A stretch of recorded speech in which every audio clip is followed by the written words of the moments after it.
আসসালামু আলাইকুম। কেমন আছেন সবাই? আশা করি ভালো আছেন। আজকে আপনাদের সাথে সুন্দর একটা ভিনটেজ কেকের ডিজাইন শেয়ার করব। তো কেকটা ছিল ১.৫ পাউন্ডের একটা ভ্যানিলা স্পঞ্জ কেক। তো কাস্টমার আমার কাছে ২ টা কেক অর্ডার করেছিল। আমার রিপিট কাস্টমারই। একটা ছিল চকলেট ওভারলোডেড কেক, আরেকটা ছিল ১.৫ পাউন্ডের মধ্যে কেক। তো ২ টাই আমাকে রেফারেন্স পিকচার দিয়ে বলেছিল সেম টু সেম করে দেওয়ার জন্য। তো কেক ২ টা আসলে সেম টু সেমই হয়েছিল।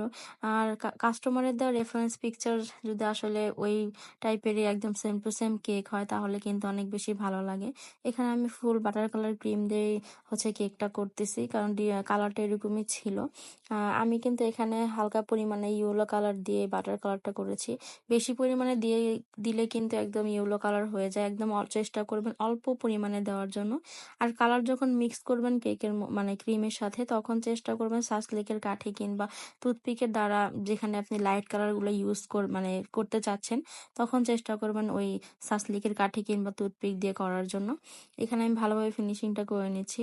আমি কালারটা দেওয়াতে কিন্তু বোঝাই যাচ্ছে না এটা আসলে কি হুইপ ক্রিম দিয়ে না বাটার ক্রিম দিয়ে। দেখে কিন্তু মনে হচ্ছে বাটার ক্রিম দিয়ে করা। আমি সচরাচর বাটার ক্রিম দিয়ে কেক করি না। কেউ যদি পার্সোনালি আমার কাছে চায় তখন তা করে দিই। এখন আমি 1M নজেল দিয়ে এই টাইপের একটা ডিজাইন করে নিব, কারণ ওই কেকটার মধ্যে এরকম ডিজাইনে করা ছিল।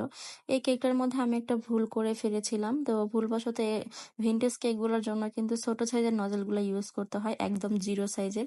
আমি একটু বড় মানে করাতে কিন্তু উপরের ডিজাইনটা একটু নষ্ট হয়ে গিয়েছিল। পরে আবার ফুলগুলো তুলে আমি ডিজাইনটা ঠিক করে দিয়েছিলাম। তো নিচেও বর্ডার দিয়ে নিচ্ছি। প্রথমে ভেবেছিলাম ছোট সাইজের স্টার নজল দিয়ে করবো নিচের বর্ডার গুলো। তো পরে আপু যে পিকচার দিয়েছিল রেফারেন্স পিকচার, ওটাতে বড় নজল দিয়ে করা ছিল, 1M নজল যেটা। তো এই যে দেখতে পাচ্ছেন এখানে আমি বড় ফুলগুলো দিয়েছি। আসলে দেখতে কিন্তু মোটেও ভালো লাগতেছে না। আর যে জিনিসটা আপনার নিজের চোখে ভালো লাগবে না, কাস্টমারের চোখে কিভাবে ভালো লাগবে বলেন? আমি কখনোই একটা জিনিস দেখা গেছে আমার কাছে ভালো লাগতেছে না, আমি ওই জিনিসটা আবার উঠিয়ে ফেলে নতুন করে কেউ করি। কারণ কাস্টমার তো শখ করে কেকটা নেয়। তো কেক একটা সুন্দর একটা দিনের জন্য কেকটা নিয়ে থাকে। তো আসলে দিনটা যাতে তাদের নষ্ট না হয়, স্পেশাল ভাবে আমি সবসময় করে দেওয়ার চেষ্টা করি। এখন আমি কেকের উপর নাম লিখে নিব। তো আপু যেহেতু আমাকে ২ টা কেক অর্ডার করেছিল, ২ টা কেকের মধ্যে আসলে ২ রকম একই নাম ছিল। তো ২ টা কেক একসাথে করতে আমার ভালো লাগছিল। কিন্তু ২ টা কেক যদি একরকম হতো তাহলে আরো বেশি ভালো লাগতো। এই কেকটা নিয়ে আমি অনেক বেশি ভয়ে ছিলাম, কারণ উপরের যে ফুলগুলো সেগুলো আসলে মানে সেম টু সেম কালার করতে পারবো কিনা। কিন্তু কেকটা আমি একদম সেম টু সেমই করতে পেরেছিলাম। ফুলের কালারগুলো একদম সেম টু সেমই হয়েছিল। তো আমি এখানে ফুলগুলো দিচ্ছি, কিন্তু দেখবেন কিছুক্ষণ পর আমি আবার তুলে ফেলবো ফুলগুলো, কারণ আমার নিজের কাছে ভালো লাগতেছে না দেখতে। তো আবার তুলে আবার ছোট নজলটা দিয়ে দিব। তো নিচের বর্ডারে যে ৩টা করে ফুল দিয়েছিলাম, এটা কিন্তু দেখতে অনেক বেশি সুন্দর লাগতেছে। তো আপনারা সবসময় চেষ্টা করবেন ভিনটেজ কেকগুলোর ক্ষেত্রে একদম ছোট সাইজের স্টার নজেল, তারপর 1M নজেলের যে নজেলগুলো থাকে সেগুলো একদম 0 সাইজের নেওয়ার জন্য, তাহলে কিন্তু অনেক বেশি ভালো লাগে। একদম ছোট সাইজের নজেলগুলো দিয়ে কিন্তু কেক ডিজাইন করলে এত বেশি সুন্দর লাগে, অনেক বেশি কিউটও লাগে কেকগুলো দেখতে। তো এই 0 সাইজের নজলগুলো সচরাচর আসলে পাওয়াও যায় না।